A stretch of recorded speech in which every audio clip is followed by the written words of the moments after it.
Boa noite, amigos. Boa noite. Está começando a primeira edição do Seminário Econômico Núcleo. Um momento importante, novamente, porque a gente está focando cada vez mais em reunir empresários e também criar conteúdo de altíssimo valor, tanto para os nossos amigos que estão com a gente na Núcleo, quem está acompanhando através das redes sociais. Então, hoje, o primeiro Seminário Econômico da Núcleo tem como tema principal negócios impactados pela política externa. Realização Núcleo, que é uma organização de empresários e conselheiros setoriais estratégicos, com apoio da Belém Negócios e patrocínio da Sicredi Norte e Byte Empresas. Gostaríamos de agradecer a presença do nosso conselheiro do Núcleo Setorial de Fintechs, que é Renan Malché. Ele é sócio da Gama Malché e fundador da Verde Bank, banco digital focado em soluções para negócios. Gostaria também de agradecer a presença de André Figueiredo, nosso conselheiro do Núcleo Setorial de Segurança Eletrônica, especialista em conectividade e radiocomunicação, diretor da Scarf Solutions. Muito bem. Saudamos também os nossos seguidores e leitores que estão assistindo a este evento através da belemnegócios.com/tv, Instagram da Núcleo, além do nosso canal do YouTube Belém Negócios.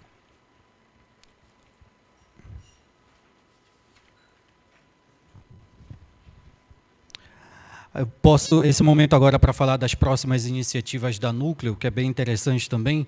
A gente vai realizar um evento que, na verdade, a gente já tem alguns empresários, já estamos conversando com alguns empresários para falar sobre o Made in Pará. Esse é um evento que vai destacar empresas que criam tecnologias, inovações e produtos originalmente aqui na nossa região.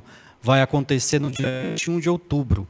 É um evento que a gente pretende que seja anual da Núcleo, justamente com essa finalidade, né, de destacar tecnologias que são criadas aqui, produtos regionais, e inovações que a gente, com certeza, tem capacidade de compartilhar e de criar coisas incríveis. Esse vai ser um evento interessante justamente no mês do Círio, onde a gente vai ter muitos turistas aqui para acompanhar. Todos os eventos poderão ser acompanhados por das assinaturas Enterprise Select de forma online através da plataforma belemnegócios.com/tv. Para mais informações sobre como participar das iniciativas, acesse nucleonegócios.com. Agora a gente vai começar o momento principal, que é o nosso painel. Eu convido aqui os painelistas, o nosso host que vai conduzir essas conversas, Gustavo Freitas. Ele é analista de política internacional, experiência em zonas com passagens pelo Oriente Médio e Ucrânia. Muito obrigado, amigo, pela presença. Pode ficar aqui, que você vai conduzir a conversa com os outros dois convidados. A gente vai dividir esse tema, inclusive, por dois momentos, não é isso? Que vai ser o momento política internacional, economia global e a nível Brasil.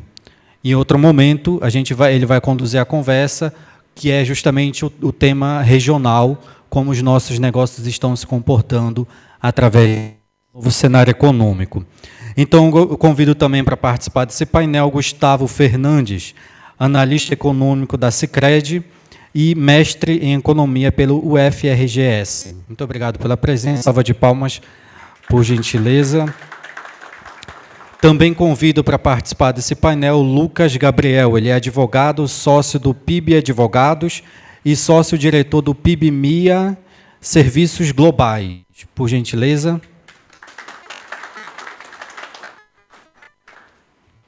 Deixa eu...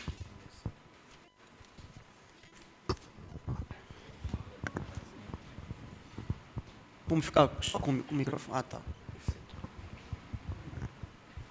Bom, gente, boa noite, primeiramente.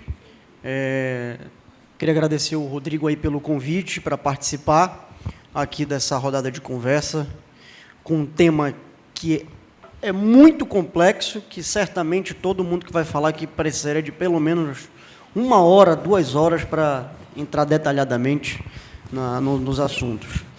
Eu vou falar um pouco de um contexto mais global, que é a minha área, e depois eu vou puxar para os nossos colegas também conversarem um pouco conosco, porque certamente a gente vive um momento muito delicado no mundo.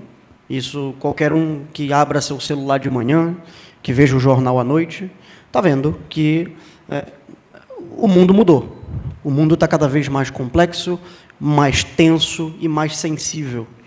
E a gente não tem uma data certa de quando tudo mudou, mas eu, particularmente, escolho um dia muito específico de quando eu sinto que virou uma chave no mundo, que foi o dia 24 de fevereiro de 2022, o dia que a Rússia iniciou uma invasão total na Ucrânia. Porque ali foi o momento que, de fato, o mundo deu um recado, um outro lado do mundo deu um recado e disse: nós vamos começar a questionar a ordem global das coisas. Nós não vamos mais viver em um mundo onde você tem apenas uma força dando ordem em tudo. Essa força era os Estados Unidos. Então, você teve, naquele momento, a Rússia, com uma proximidade, já virou quase uma irmã siamesa da China, se aproximando economicamente, militarmente, politicamente, e estão mais próximas do que nunca. E, desde então, as coisas mudaram de forma cada vez mais avançada. A gente está vendo um momento global em que as peças estão se movendo. E, toda vez que ela se move, ela gera atritos.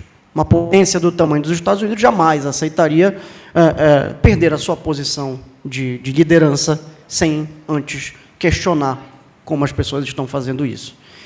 E o Brasil tem um histórico diplomático de saber como navegar em tempos de crise. A história da diplomacia brasileira, ela dá essa robustez ao país de saber como se comportar em crises desse tamanho. Não é a primeira vez, é a primeira vez que o Brasil enfrenta uma crise diplomática com os Estados Unidos dessa magnitude em 200 anos de relações com os Estados Unidos.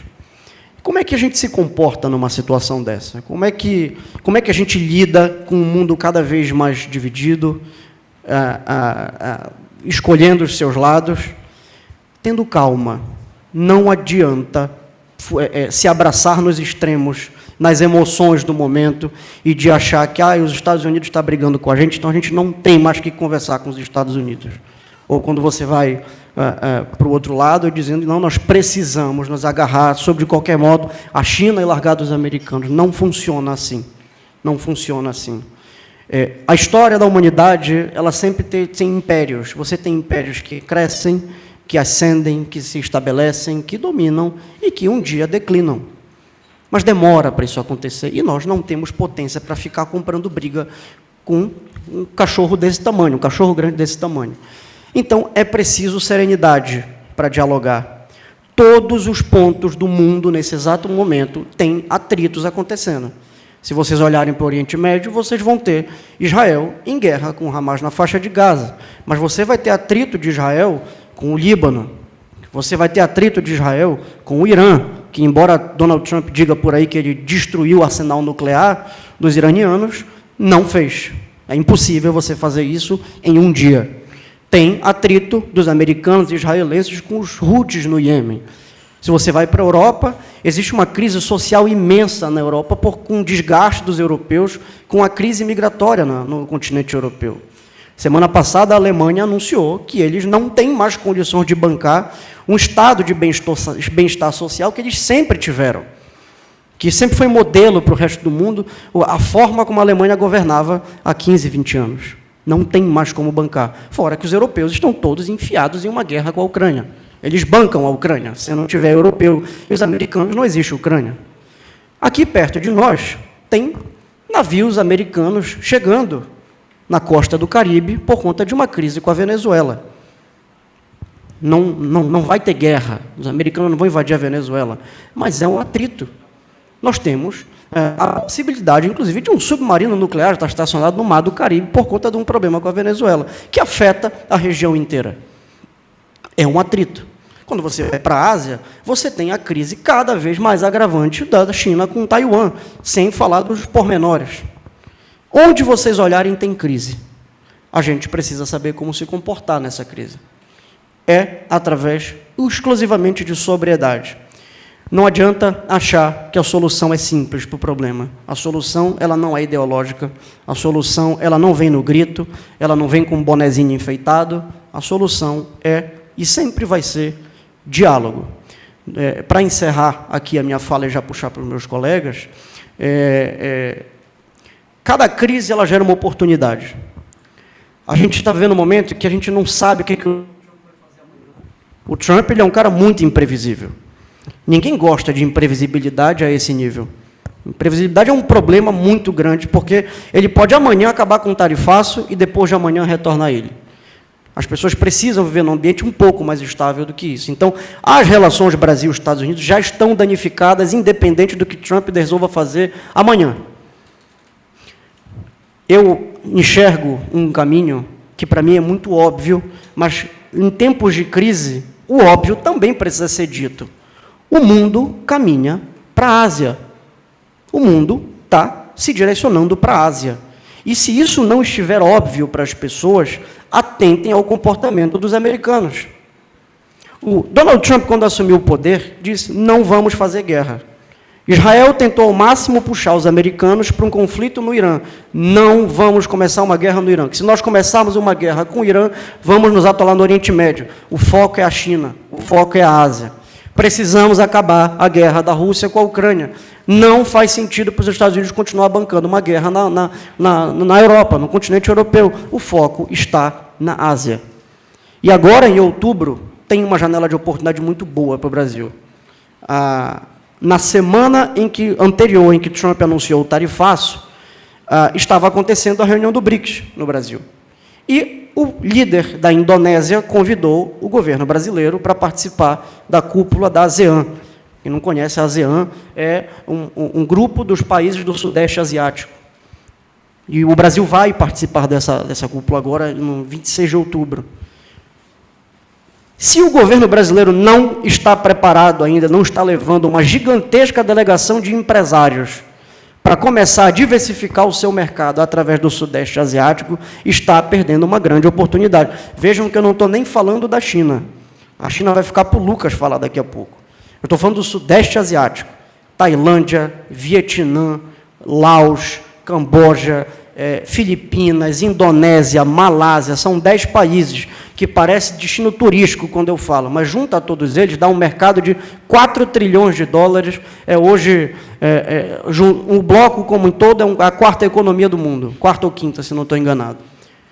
Todos esses países estão em ascensão econômica e todos eles podem ajudar o Brasil a diversificar aquilo que está sendo tarifado agora pelo governo americano. Não é a solução que vai resolver todos os problemas. Isso é algo a médio e longo prazo. Mas quando isso acontece, quando a gente vive uma crise dessa magnitude, é preciso que a gente comece a pensar em diversificar as coisas, achar outras alternativas, para que a gente não fique muito dependente, embora o Brasil já seja hoje menos dependente até dos Estados Unidos do que já foi há 10, 15 anos atrás. A janela de oportunidade, a primeira pós-tarifaço, está no Sudeste Asiático, em Kuala Lumpur, 26 de outubro. Espero que o Brasil esteja levando uma grande delegação de empresários para começar a iniciar a diálogo de diversificação de negócios. Temos um acordo Mercosul-Singapura que já saiu e temos a oportunidade de aumentar as relações comerciais com esses países. Muito obrigado. E aí eu já aproveito para puxar para o Lucas, porque o Lucas é sócio, né, ele é do escritório do PIB Advogados, sócio do PIB Advogados e sócio-diretor da PIB-MIA, Serviços Globais.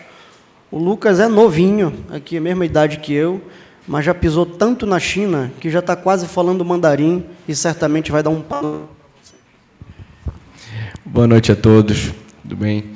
O Gustavo deu uma leve introdução, mas antes de eu iniciar, eu gostaria de falar que, na verdade, não tem um momento mais oportuno para estar ocorrendo esse seminário do que no período que a gente está vivendo hoje. O Gustavo deu uma breve introdução aí da instabilidade política que a gente está vivendo, da insegurança no mundo cheio de fake news, sensacionalismo. Então, na verdade, o povo está perdido. A gente não sabe o que está acontecendo, não sabe o que vai acontecer. Então, Rodrigo, parabéns pela iniciativa. de trazer, que eu acho que é um assunto que impacta diretamente o mundo empresarial e os nossos negócios.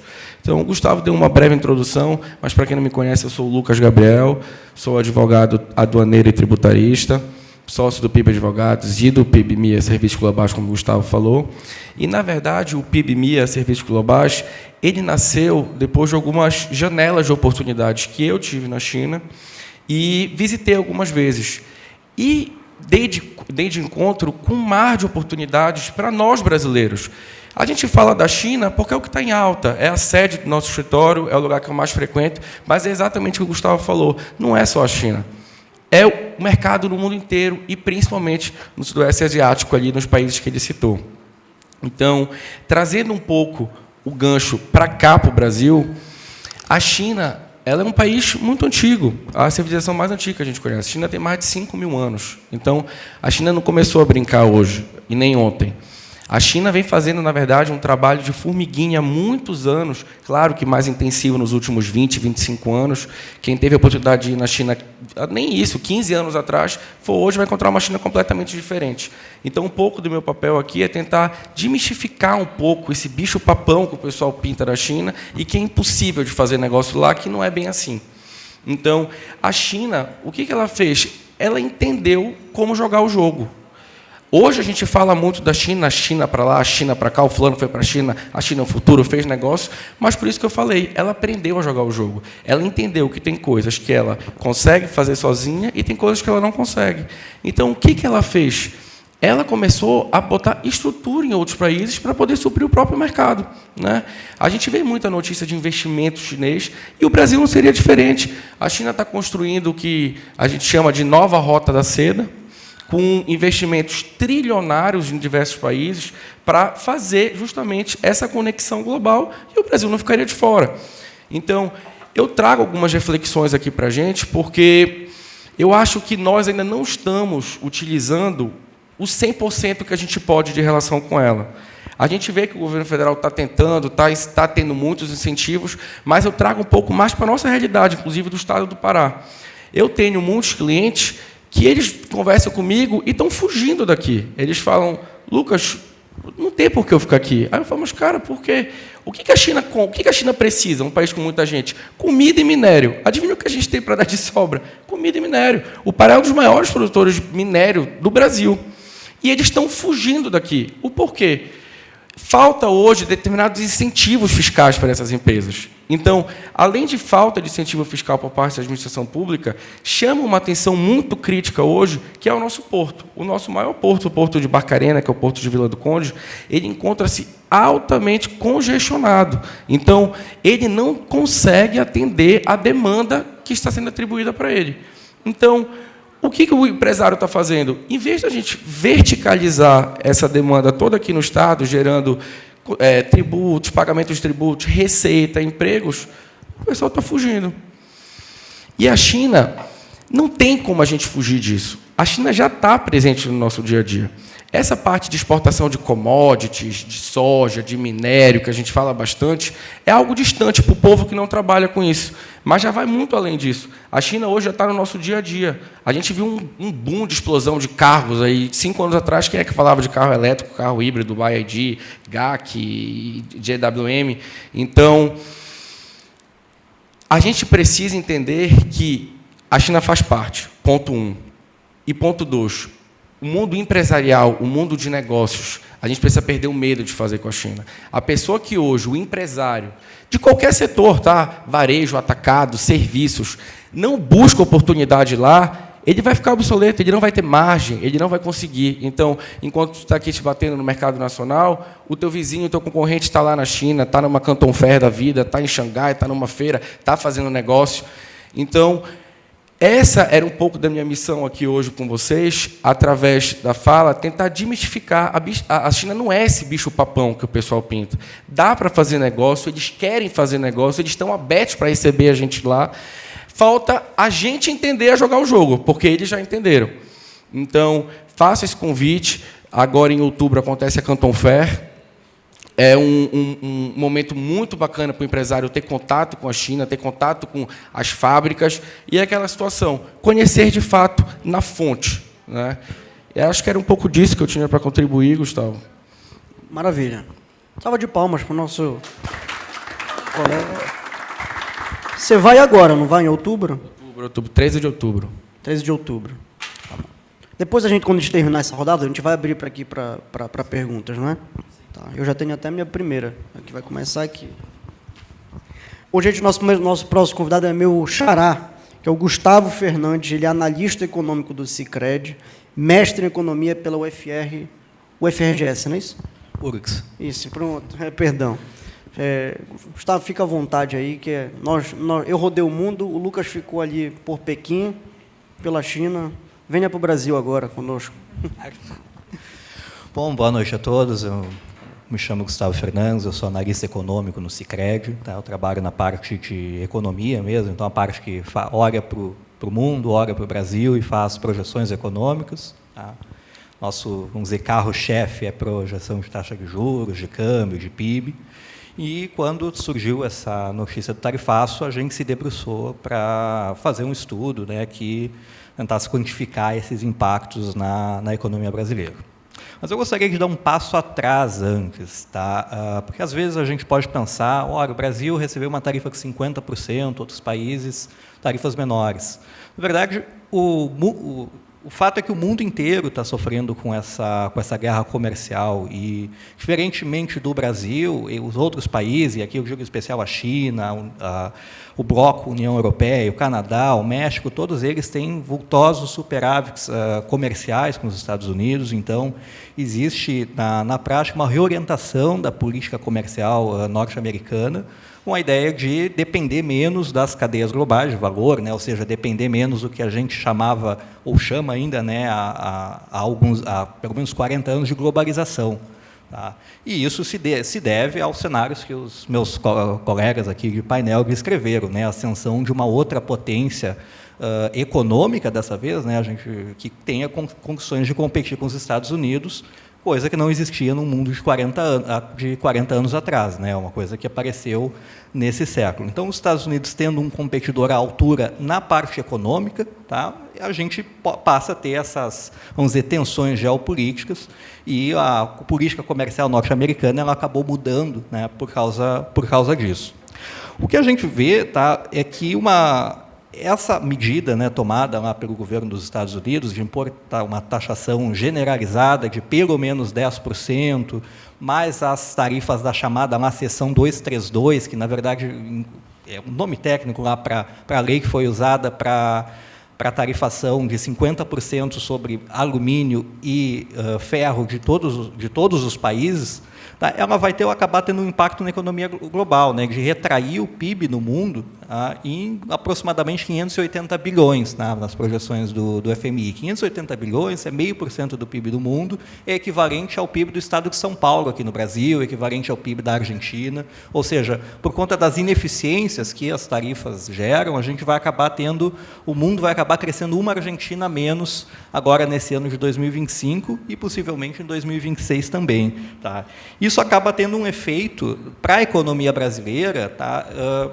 Diretos e indiretos. Tá? O principal deles, olhando do ponto de vista só dos diretos, é o fato de que a gente vai ter uma retração nas exportações, tá? por óbvio, né? Pelo fato de pelo menos 55% das nossas exportações ficarem tarifadas com 50%. Tá? E aqui eu qualifico esse 55%, porque a gente tentando pegar, vamos dizer, não é bem um lado bom, mas um atenuante, que 20% desses 55 que estão com a tarifa de 50 são lá da chamada, da seção 232, ou seja, a gente perde competitividade com o empresário norte-americano, no caso do alumínio e do aço, mas não perde em relação ao mundo. Então, o que a gente realmente está perdendo, né, são os produtos que estão com 35%, são os 35% que estão com 50% de tarifa que os outros países não têm. Tá? E passa a ser delicado quando a gente olha para a economia regionalmente, aqui, como, por exemplo, o caso do Pará, que tem muitos dos produtos que são exportados, né, como o caso da madeira, o caso de algumas frutas, o caso de alguns minérios, o caso da carne, né, de peixe e de boi, que estão ainda com a tarifa de 50%. Mas, voltando ainda para o caso dos outros impactos no Brasil, o fato é que o Brasil, infelizmente, ele não acompanhou na mesma velocidade que o resto do mundo a abertura comercial que a gente teve nos últimos 40 anos. Então, o Brasil acabou não participando completamente da globalização, e isso, nesse momento, acaba sendo uma coisa que, por incrível que pareça, tende a atenuar o efeito das tarifas, porque a nossa participação nas exportações para os Estados Unidos, no PIB, ela é bastante baixa. A gente exporta anualmente 40 bilhões para os Estados Unidos. Isso dá menos de 2% do nosso PIB. Se tirar ali as exceções, né, ou seja, que deve manter as exportações em curso, né, funcionando, a gente deve ter uma perda de 4 bilhões nesse ano, 6 bilhões no ano que vem de exportações, e isso deve tirar 0,1 ou 0,2 pontos percentuais do nosso PIB. Ou seja, em efeitos agregados, ele não é tão grande assim na economia, mas ele é muito importante para aqueles setores, né, que foram afetados diretamente. Para a inflação, né, e para as taxas de juros, né, que é vamos dizer, um outro assunto que nos interessa bastante, a gente, não tendo uma desvalorização muito forte do câmbio, né, a gente chegou a fazer cenários que o câmbio poderia chegar até 5,80, né, por conta do estresse, né, por conta da incerteza. Se ele não passar de 5,80, e pelo visto não tende a não passar, se tudo continuar como a gente tem projetado, nossa projeção para o final do ano é 5,60, a gente deve ter um efeito, na verdade, negativo na inflação, ou seja, a inflação vai cair mais rápido por causa das tarifas, né? Porque no curto prazo aumenta a oferta dos produtos domésticos que pegam no IPCA, e aí, por conta disso, a gente tende a ter leituras melhores de inflação e, tudo se concretizando, o Banco Central pode começar um ciclo de corte de juros ali no início do ano. Tá? Isso, ou seja, as tarifas não teriam um grande problema nesse sentido se não afetarem o câmbio. Agora, se por algum motivo, né, que das tarifas ou fora das tarifas tiver alguma desvalorização muito forte do câmbio, ele voltar para R$6, aí esse cenário muda. E também eu queria fazer um breve comentário sobre o impacto na economia do Pará. Tá? E aqui não é exatamente um estudo nosso, tá? Vou dar o crédito lá para o CDPLAR, da Universidade Federal de Minas Gerais, que publicou um estudo bem completo, com a análise regional. E uma das coisas que eles apontaram lá é que, por causa do Pará, o efeito seria um pouco maior do que o da economia brasileira como um todo. Seria alguma coisa mais perto de 0,3 pontos percentuais no PIB, e muito vindo das medidas indiretas, porque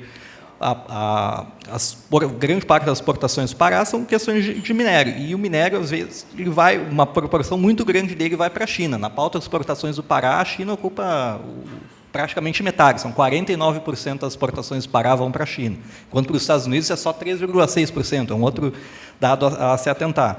Mas, pelo fato de ter os efeitos indiretos da China crescer um pouco menos e demandar menos minério da gente, a gente acaba tendo um efeito um pouco maior no Pará pelos efeitos indiretos. Tá? E a perspectiva para isso vai depender de como o cenário se desenrolar. Se vai ter negociação do governo brasileiro com o governo norte-americano e se o governo brasileiro vai, de fato, conseguir diversificar os mercados. Né? O fato da gente depender muito de um comprador, e aqui, ou de dois compradores, né, que é o caso da China e dos Estados Unidos, tem parcelas grandes aí das nossas importações, é uma coisa que nos deixa sujeito a eventos desse tipo, né? a qualquer atrito, qualquer problema com um comprador, ficar preocupado com o que vai acontecer com os efeitos que tem na economia.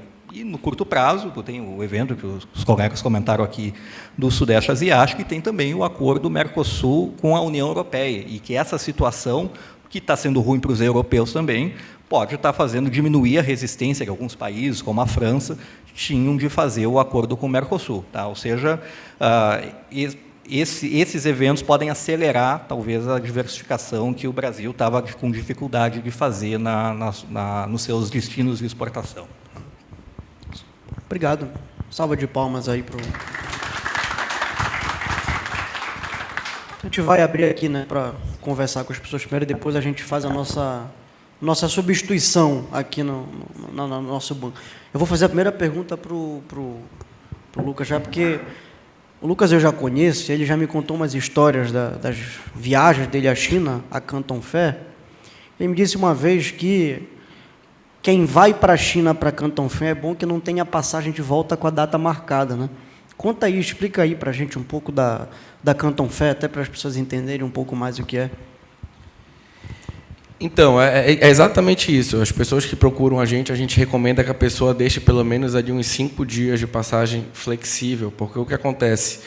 A Canton Fair, para quem não conhece, é a maior feira de importação e exportação do mundo. Ela acontece durante 2 vezes ao ano na China, no período de abril e outubro. Ela é dividida em 3 fases, por setores. A primeira fase é mais sistema, hardware, inteligência artificial, robô, tecnologia. A segunda é mais material de construção, obra, trator, coisa mais pesada. E a terceira é mais voltada para a área de roupa, calçado e para a área médica. Só para vocês terem uma noção, a Canton Fair é dividida em 8 galpões com mais de 1 milhão de metros quadrados. Então, dá para ir para Canton Fair sozinho? Dá, mas eu não recomendo, porque a pessoa fica perdida. A pessoa, se andar todos os galpões, ela vai dar mais de 30 km por dia. Então, realmente, tem que ir focado. E essa situação que o Gustavo falou de ir sem passagem de volta, porque o que acontece? A Canton Fair nada mais é do que uma vitrine. Então, você está ali e vai ver expositores. Esses expositores, eles pagaram para estar ali. Então, esse que é todo o cuidado que tem que ter para ir para uma assessoria, porque não necessariamente a pessoa que está expondo ali na Canton Fair é uma fábrica, e muito menos uma fábrica de confiança. Então, tem que ser feito due diligence, e o preço que você vê na Canton Fair não é o preço que você vai comprar, o melhor preço que você vai comprar. Então, quando eu falo de deixar a passagem aberta, é porque você não sabe o que vai encontrar lá. Você pode estar na Canton Fair, bater um papo lá com o chinês, fez uma amizade, gostou, conseguiu um preço legal, tu vai entrar no avião, vai viajar 5 horas, 6 horas de avião, vai bater lá no norte da China e vai visitar a fábrica para fazer negócio. Então, até o modo de lidar com a China, de saber fazer negócio, impressiona, e tem que saber. A gente se sente um rei quando a gente vai visitar uma fábrica lá, os que o pessoal pergunta, quer almoçar? Aí tu já te sente importante, né? Bom, bora. Os caras te levam num restaurante gigantesco, uma mesa rodando com comida, tu te acha o rei da cocada preta. E não é coisa barata, né? Não, tu te acha o rei da cocada preta. Mas o porquê eles fazem isso? A concorrência é tão grande entre eles que eles precisam ser diferentes. Eles não te conhecem, eles não sabem se tu é um aventureiro, não sabem se tu vai comprar de fato, mas mesmo assim eles vão lá e te tratam como um rei. Por quê? Se eles não fizerem isso, o vizinho faz, o outro faz. Então, é uma concorrência tão grande e é um mundo de oportunidades tão grandes que foi por isso que eu falei na minha fala. O empresário hoje, de qualquer setor, seja comerciário, serviço, varejo, atacado, que não tiver com essa visão e procurando China, mas não só lá, né? Como o Gustavo falou, pneu tem a Indonésia, material de construção, material médico tem a Índia. Então, tem que se espertar, porque a hora é agora. O cavalo está passando selado e ele passa só uma vez. Alguém gostaria de fazer alguma pergunta para um dos nossos 2 colegas? Não. Então vamos seguir? Vamos seguir. Antes da gente... Eu vou provocar o meu xará aqui, porque ele falou agora no final sobre o acordo Brasil-União Europeia. E eu já gostei tanto desse acordo, mas eu já sou tão cético, porque eu acho que a gente fica acreditando num conto. São 20 anos, né? Mais de 20 anos já tentando fechar esse acordo, e toda vez, geralmente são os franceses que barram esse acordo ali na União Europeia. Dá para acreditar que não dá para acontecer isso aí? Ou está na hora da gente pular desse barco e começar a olhar para onde as coisas estão andando? Uma provocação para você. Olha, eu diria que, dadas as mudanças que a gente teve no cenário internacional, a probabilidade de que aconteça agora é maior, porque há 20 anos a gente tinha um mundo muito mais aberto do que está se desenhando agora. Há 20 anos a gente não tinha os Estados Unidos, que foram os grandes promotores do livre comércio e da globalização, se fechando. Aí os europeus eles têm necessidade, tanto quanto a gente, de novos mercados. A conversa que a gente está tendo aqui, que precisa diversificar, certamente nos círculos lá da Europa também tem acontecido alguma coisa parecida. E a resistência da França ela acaba sendo de um único país, sem querer desmerecer. Tá? E o Parlamento Europeu, pelo que eu tenho lido, ele já tem o Conselho Europeu, na verdade, né, já tem maioria para aprovar. A questão não foi terminado ainda, justamente porque não se quer passar por cima de ninguém, né? Então, o fato de precisar convencer os franceses, e na França o setor agro é muito importante lá, tem uma questão política interna na França que acaba pesando também, de certa forma, vamos dizer, muito entre aspas aqui, seria a segurança alimentar da Europa, seria, né, desses países mais agrários, como a França ou a Irlanda. Então, ele tem um certo cuidado de não passar por cima dos franceses, mas o fato é que ele está encaminhado para passar lá, pelo que eu tenho lido, e os próprios franceses agora, né, dada essa mudança de cenário, têm se interessado mais por um desfecho, para ganhar mercados aqui. E do lado do Mercosul, a gente não deve ter grandes problemas, né? A mesma resistência que a gente encontra na Europa, por vezes, né, de países que são mais protecionistas, outros que são menos, aqui no Mercosul a gente também encontra, né? E eventualmente, né, os dois grandes países do bloco, a Argentina e o Brasil, os ciclos políticos são alternados, né? Quando a gente tem um governo mais protecionista na Argentina, a gente tem um governo mais liberal no Brasil. Quando tem um governo mais liberal no Brasil, um governo mais protecionista na Argentina. Tá? E dessa vez, ele está, por o mundo ter mudado, né, parece que o polo, né, brasileiro, que era um pouco mais protecionista, está interessado em fazer o acordo, né? E pelo que a gente conhece ali do governo, da administração atual, a Argentina, eu acredito que não teria também existe uma vontade de fazer o acordo da parte deles, né? Então, o Brasil e a Argentina estando alinhados nisso, e na Europa também havendo um alinhamento, eu acredito que dessa vez, depois de 20 anos, surge o acordo. Vamos ver em quais termos, né? Sempre tem essa discussão, mas o fato é que tende a acontecer um acordo, na minha opinião, pelo menos. Maravilha. Uma salva de palmas, então, para os dois aqui, para a gente... Obrigado, doutor Lucas. Obrigado, Gustavo. Vamos chamar os... Chama sim. Vou chamar aqui, então, o Nélio Bordalo e o Ulisses Noblar para vir aqui conosco, conversar um pouco.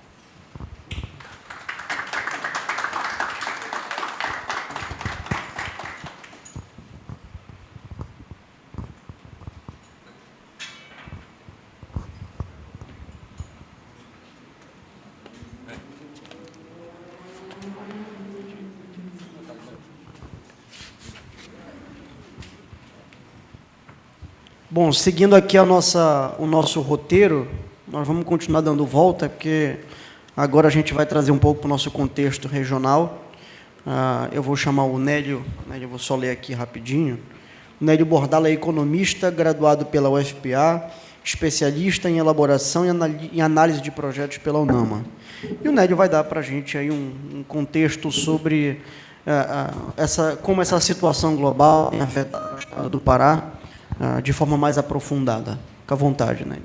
Boa noite, obrigado. Agradeço pelo convite. É realmente um debate interessante, um momento bastante oportuno, né? E isso certamente irá refletir em outros acontecimentos parecidos. Bom, o Estado do Pará ele vai ser impactado severamente, né, com essa taxação de 50%, principalmente porque a nossa exportação está mais voltada nos setores mineral, extrativista e agronegócio, né? Então, como já foi falado, esses setores serão impactados realmente com essa tarifa de 50%. O setor mineral, num estudo já feito pela FIEPA, terá pelo menos um impacto um pouco menor, porque boa parte do que eles exportam não vai ser afetado com a taxação de 50%. Então, acredita-se que o setor mineral vai ser menos impactado nesse momento. O caso do agronegócio, ele realmente tem um impacto bastante severo, né, porque isso reflete em geração de emprego e renda, e é claro que a gente tem aí o nosso açaí, que nós temos uma exportação em torno de 75% para os Estados Unidos, e isso sim vai ser bastante impactado. E é claro, a gente percebe que existe uma cadeia produtiva e o elo mais fraco são as pessoas que trabalham, né, no início da coleta do açaí, no processo inicial, e essas pessoas serão bastante impactadas com relação à sua renda. Nós temos aí, como já foi falado também, a questão da nossa carne, né? O setor pesqueiro também vai ser impactado, e o setor madeireiro, né? Então, eu acredito que deve ocorrer também uma possibilidade de acordos, né, para que esses impactos sejam menos, vamos entrar com problemas maiores, né? Nós temos aí a FIEPA, a FAEPA, o governo do Estado também, que pode contribuir com algum tipo de negociação. Nós temos incentivos, alguns incentivos fiscais para indústrias, né, que estão localizadas no Estado do Pará, e a possibilidade do governo do Estado talvez contribuir com mais benefícios nesse sentido. A grande questão aí que a gente observa são as pessoas com vulnerabilidade em termos de geração de renda, né? O impacto maior vai ser esse. E, é claro, por outro lado, que as pessoas já comentam, os parentes comentam, por exemplo, que o açaí vai reduzir de preço para o mercado interno, né? Isso possivelmente vai ocorrer. Mas só que as indústrias, né, todas as que estão trabalhando com exportação, serão afetadas com a taxação. Então, por um lado, melhora para o consumo interno, mas gera problema, por exemplo, nas estruturas dessas indústrias, né? Muitas delas, falando dos outros setores, setor de pesca, setor madeireiro, tem os seus investimentos também programados, seus planejamentos, e certamente os empresários desses setores eles irão repensar em seus projetos, em seus investimentos futuros, né? Porque os investimentos nesses setores são pesados. Então, vai haver certamente uma retração. E isso provoca também uma redução em questão do emprego, né? Se o empresário não investe, também não tem geração de emprego. Então, é um cenário preocupante, né? Eu vejo aí o setor mineral, foi ontem, se não me engano, que a FIEPA fez um balanço, então identificou que alguns produtos não serão afetados, uma boa parte, né? E isso compromete também o PIB do Estado do Pará, e, com isso, o próprio governo do Estado também deixa de investir, né, em infraestrutura, principalmente. Então, existe um círculo, né, em relação a que a própria economia nos mostra isso, né, tanto de investimento do governo quanto dos empresários. Então, é um cenário preocupante, mas, como você também comentou, abre oportunidades, né, para outros mercados. Nós temos aqui, por exemplo, a Alemanha, que está buscando também novos produtos. Nós podemos também ter o Japão, né, Índia. Então, nós temos algumas possibilidades que podem gerar oportunidades. Agora, o empresário local tem que se organizar também para enfrentar esses desafios. Então, é mais ou menos esse cenário que a gente tem para contribuir. Muito obrigado. Salva de palmas aí. Mas já que você falou do agro, né, então já foi até um gatilho para puxar para o Ulisses, que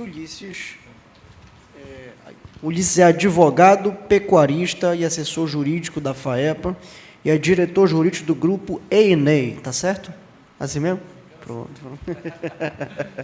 Vai falar um pouco para a gente aí do cenário do agronegócio, que há muitos anos é quem carrega o Brasil e sustenta a economia brasileira, e certamente se tornou um ponto muito sensível nessa situação do tarifaço.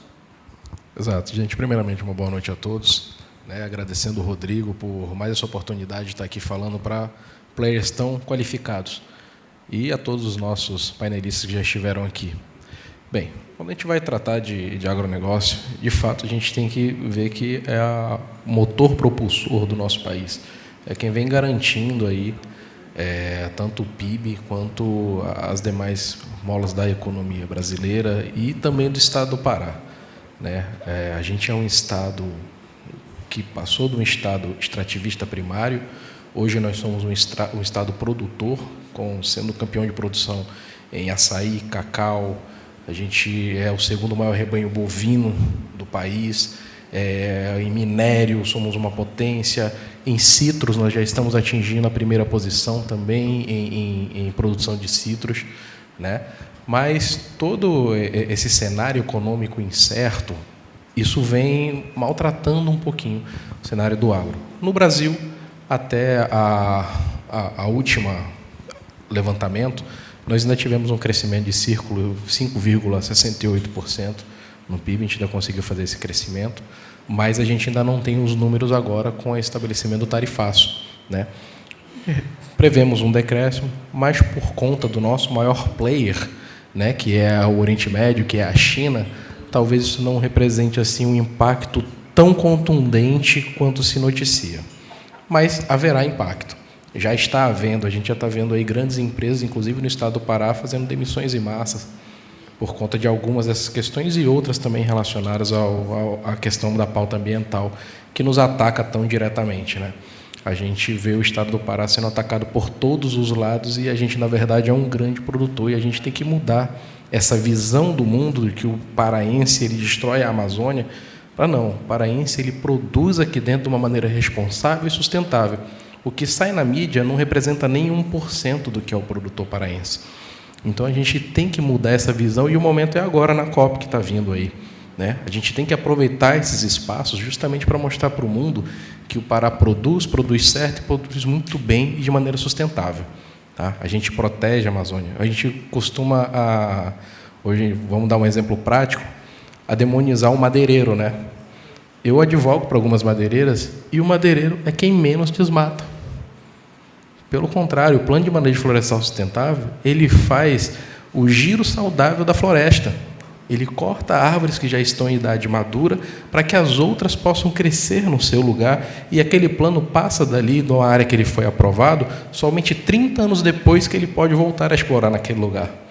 Então, a madeira feita de forma legal, ele é o que menos desmata, mas é o que é mais demonizado. É uma coisa interessante de a gente se ver, mas se a gente for entrar nessa pauta, a gente vai passar aqui uma boa parte, e hoje o Rodrigo só me deu 5 minutos. Então, voltando para a área econômica, hoje no estado do Pará, a gente tem aí como player campeão a soja, né?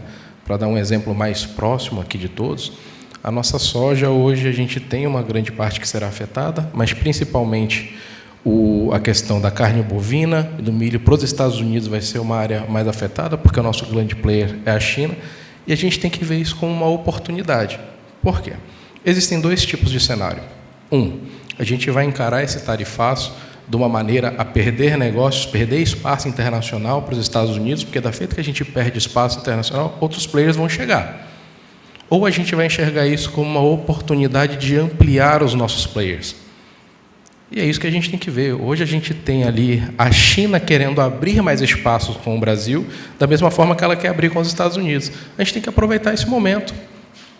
Atacar a Ásia, atacar o Oriente Médio, atacar outros países, a Europa, a União Europeia, e ampliar a diversificação de pessoas que estão consumindo os produtos aqui do Pará, do Brasil, enfim, do Brasil em si. Então, eu gosto sempre de ver como uma oportunidade. É na crise que a gente faz surgirem oportunidades, é que se cresce. Então, o que a gente tem que ter agora, como o Gustavo falou, é calma, resiliência, mas conseguir enxergar além. Eu não posso parar em frente a uma barreira de um tarifaço e travar a minha economia pensando que isso vai ser o fim do mundo. Pelo contrário, parei de fornecer aquilo para os Estados Unidos, quer dizer que está me sobrando espaço aqui. Vai vir, gente, o mundo precisa consumir. O Brasil, o Pará em si, é um grande produtor de commodities. O mundo precisa disso. Então vão surgir oportunidades de negócio. A gente só precisa estar preparado para abraçar e conseguir ampliar. Então, é mais ou menos hoje esse o cenário que a gente tem. A gente está, sim, passando por uma instabilidade, mas isso não é a primeira vez, não vai ser a última vez, vai continuar acontecendo, isso é mercado. Mercado de tempos em tempos ocorre, sobe, baixa, varia. A gente acabou de sair de uma crise do preço da carne, que a gente foi com uma arroba aí que estava a R$315, ela baixou para 255, que o custo da produção não se pagava de jeito nenhum. Diversos confinamentos fecharam por conta da guerra na Rússia, estava encarecendo demais o preço dos insumos aqui. Mas isso é mercado, isso acontece. O empresário tem que ter couro grosso, né? Como a gente fala. A gente tem que saber levar a economia do jeito que ela vai e tentar buscar oportunidades, diversificação dos negócios. Hoje a ILPF, que é a integração lavoura, pecuária, floresta, tem sido algo muito bem visto pelos players internacionais e tem sido uma diversificação de negócio. A gente só precisa aplicar mais essa tecnologia e a FAEPA tem feito isso através do Senar para o produtor de pequeno, médio porte que está lá dentro.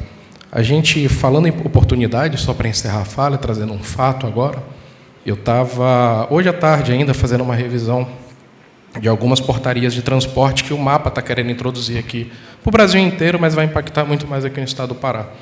E a gente está fazendo uma crítica construtiva que não é um momento da gente dificultar ainda mais a vida do produtor, né? Eu sei que são boas práticas, tudo, mas quem escreve a portaria não tem a vivência prática da região. E, no mesmo momento, a gente recebeu a notícia de que nós estaríamos recebendo 10 embaixadores de 10 países diferentes enviados pelo CNA para conhecer os negócios da Amazônia. A gente vai estar recebendo aqui na FAEPA um grupo de embaixadores em que a gente vai começar a tratar e levar eles para conhecer o nosso açaí, o nosso cacau, o gado, o que a gente tem produzido aqui. Porque eles querem levar isso. Eles querem que, quando os players deles vierem para a COP30, estejam preparados. Ou para fechar negócio, ou para propor melhorias. Então, a gente está recebendo os olhos do mundo nesse momento e a gente tem que aproveitar. Então, essa é a minha fala, Gustavo. Novamente agradeço a todos e, o que puder tirar de dúvida, fico à disposição.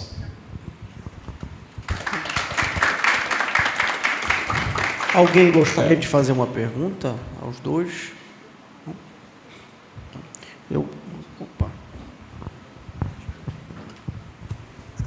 Opa, muito obrigado, amigos. Certamente foi muito esclarecedor para a gente conseguir entender como é que está funcionando o mercado, especificamente aqui na nossa região também. E também falar até um pouco sobre a questão do tarifaço, pelo que se observa, até mesmo, eu, Gustavo, né, vejo um amigo como um grande conhecedor do comércio, da área de comércio exterior também, com as suas colocações, a gente sabe que é uma situação que influencia, de certa forma, o mercado como qualquer outro. E não vejo e vislumbro também, e venho trazer essa colocação aos senhores, de que não é algo tão diferente de guerras, não é algo tão diferente de políticas internas e externas, não é algo tão diferente de flutuação cambial. Eu verifico também que até, assim, a título de exemplo, né, para passar para os senhores, que, por uma experiência própria, eu pude acompanhar, né, alguns colegas auditores fiscais que recentemente estavam em greve. Estavam em greve durante um período de quase 500 dias e o nosso porto de Vila do Conde ficou abarrotado de contêineres parados lá, e imagina o gasto que isso pode acontecer. Mas, é claro, a gente viu que não era um período em que enfrentávamos qualquer flutuação cambial, qualquer questão envolvendo o mercado exterior. Era uma situação interna. Então, como o colega até nos pontuou também, em que é uma situação em que ela aconteceu em vários momentos durante a nossa conjuntura brasileira, o nosso contexto brasileiro. E é mais uma situação em que ela vai se passar também, e que, de qualquer forma, o nosso mercado, até mesmo regional e no comércio exterior, vai continuar sendo próspero, assim. Sabe que você falou agora de estar preparado? Eu lembrei, início do ano, eu fui fazer um documentário na Ucrânia, e aí eu entrevistei uma ministra do meio ambiente lá. E aí eu perguntei para ela, provoquei ela, por que as pessoas não se importam com a guerra na Ucrânia? Porque é uma coisa muito mais política do que pessoal. As pessoas não olham para a Ucrânia, não se compadecem como já aconteceu com outras guerras. Ela fala porque as pessoas acham que nunca vai acontecer na terra delas. Elas acham que o problema nunca chega na terra delas. Ela falou, quando eu nem trabalhava com o governo, eu olhava a guerra da Síria e achava que nunca ia acontecer uma guerra aqui. Então, às vezes, a gente acha que o problema nunca bate na nossa porta. Quem ia imaginar que, em janeiro, a gente sabia que em algum momento o Trump ia virar, mas eu jamais ia esperar que seria com 50% que o Brasil seria, não sei se ainda continua sendo, o país mais tarifado do mundo. Mas toda crise abre uma oportunidade de se preparar. Então, se a gente recebe 50% agora, que eu tenho convicção que a poeira já vai começar a baixar e a gente vai chegar no denominador comum com ele, a gente vai sair desses 50%, que a gente prepare para os próximos capítulos, porque, como Ulisses disse, não foi a última vez. E vou além, não é só comercial. Se o Brasil não entendeu que o mundo está mudando, e mudando para um sentido em que livre comércio, em que acordos globais estão cada vez mais distantes da realidade, o Brasil vai ficar para trás. Então, é a oportunidade de melhorar comercialmente e volto. Está na hora do Brasil começar a olhar para o investimento que parecia distante, e ainda parece distante da realidade, que é investimento na defesa. Não se fala em defesa hoje no Brasil, porque não temos guerra, não temos conflito. Não chega na gente, os conflitos estão para lá. O Mar do Caribe está aqui com navios americanos, não é com a gente. Um dia pode ser. Como é que a gente sabe? Então, o mundo está mudando e os países já estão entendendo que é preciso fazer investimentos em áreas que antes não era preciso. A Europa está tendo que investir em defesa agora, que nem se preocupava com isso. Os americanos estão obrigando eles a investir agora. Então, o timing, o momento político pede isso, pede que a gente se prepare para os próximos capítulos, comercialmente, politicamente e militarmente também. E trazendo como eu falei, né, eu sou do time dos otimistas, eu gosto sempre de verificar todas as luzes possíveis no fim do túnel e no início dele também, que é para a gente começar a caminhada. Trazendo aí um feedback positivo ainda da questão do agronegócio no estado do Pará, a gente está aí, isso vale para todos os setores, porque da feita que fortalece o agronegócio, ele faz uma escadinha, uma cadeia. Ele emprega, se empregou a gente com mais dinheiro na rua para estar contratando mais pessoas de diversos setores, é oportunidade para a tecnologia, é oportunidade para o empresário, é oportunidade para a loja de roupa, é oportunidade para tudo. Hoje nós temos aí, o estado do Pará, ele sempre foi visto como um grande produtor, mas a gente nunca beneficiava o produto que a gente produzia aqui. É raro você ir numa prateleira de mercado e ver um produto paraense. A gente é o segundo maior rebanho do Brasil. Se vocês veem algum produto paraense lá vendendo de peixe, de camarão, de nada, a gente geralmente manda para fora, o pessoal ensaca lá e devolve para cá. Mas hoje essa mentalidade, e graças a Deus ela está começando a mudar. Hoje a gente está começando, nós já temos aí dentro do estado do Pará, se eu não me engano, são 32 plantas frigoríficas, das quais 17 já tem CIF, né, que é o selo de inspeção federal, que permite a exportação. As outras têm o SAI, que é o selo de inspeção estadual, permite o comércio dentro do Brasil. Nós temos a nossa primeira esmagadora de soja, Pará, que é campeão em produção de soja, né? Vai ter a primeira esmagadora de soja construída agora em Paragominas, já está na metade, ali já conseguiu todas as licenças e está construindo. Vai ter a capacidade de esmagar soja aqui do estado do Pará e de estados vizinhos, né? Para a gente ter o óleo de soja, justamente o beneficiamento daquela matéria que a gente exporta em grãos, mas nunca beneficiava aqui. A gente está agora com o processo de derrocada do Pedral do Lourenço, que vai permitir com que as navegações se ampliem mais para o nosso sudoeste do Pará, podendo ampliar a questão dos nossos portos e tudo. Nós estamos com estudos, lógico que um pouco mais travados, da exploração de petróleo ali na contracosta nossa, passando Salinas. Nós estamos com esse estudo em andamento e tentativas de derrubar algumas reservas que foram criadas para impedir isso. A Marina Silva criou, quando soube das licenças, do pedido de licença, ela criou uma reserva justamente na área. E aí isso está rolando ainda, mas já é um ponto positivo. O Amapá já vai conseguir a primeira exploração deles aqui. Isso vai dar um boom no estado do Amapá. Tá? Então, tem diversas coisas acontecendo e que a gente tem que incentivar como empresário, a gente tem que aproveitar rodas como essas para levar pautas ao governo. Falar, olha, a gente precisa que isso ocorra. É o que eu sempre falo para o Rodrigo, eu acredito que o sentido da Belém Negócios, o sentido da Núcleo, é a gente reunir pessoas que tenham voz e que essa voz possa chegar em quem pode fazer projetos para beneficiar, tanto o empresário, quanto a pessoa lá na ponta que vai nos munir, que vai consumir o nosso produto. Então, a gente tem que utilizar desses espaços e dessa união de esforços de pessoas influentes para o negócio do Estado do Pará, para que a gente tenha voz. E o Rodrigo tem feito isso muito bem, convidado os players do Estado para estar aqui conosco, para levar nossas mensagens. Só que o Pará ele tem buscado avançar, e eu acho, na minha visão, como produtor, que o que falta para a gente, e que o que todo o Brasil prende a gente como pode, é que a gente comece a beneficiar o que a gente produz aqui. Porque quando o Pará se tornar um polo industrial, não tem São Paulo para competir com a gente. Se a gente tiver metade do polo industrial que São Paulo tem, ninguém mais segura a economia do estado do Pará. Ninguém. Porque São Paulo não produz basicamente nada, mas beneficia tudo e distribui para o resto do Brasil e do mundo. Aqui a gente produz muito e beneficia pouco.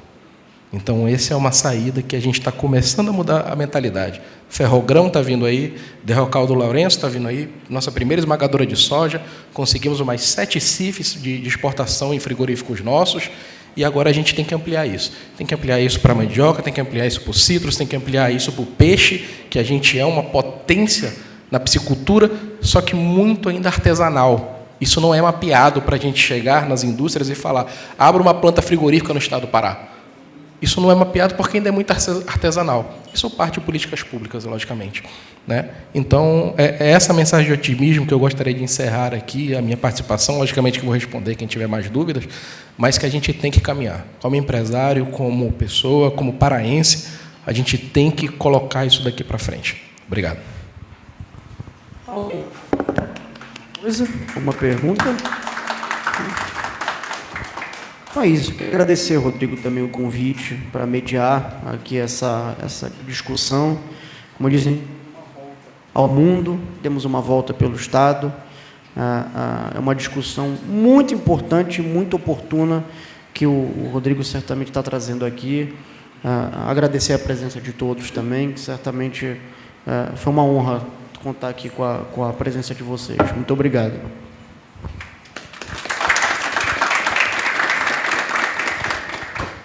Encerrando mesmo. Agradeço a participação de todos. Eu gostei muito da sua fala, que diz que justamente a gente tem essa oportunidade de se reunir e de levar a nossa palavra, o que a gente precisa. A gente não pode, não deve ficar esperando vir de outros lugares, justamente a ideia e a solução que nós mesmos temos aí para buscar. Então, esse momento do Belém Negócios, esse momento da Núcleo vem justamente para isso, para que a gente traga esses problemas, que a gente já tenha as soluções, na verdade, para a gente reverberar. Então, a gente está gravando, vai levar esse conteúdo para as redes sociais, para o Belém Negócios, para o YouTube, para chegar nas pessoas certas. Muito obrigado, pessoal.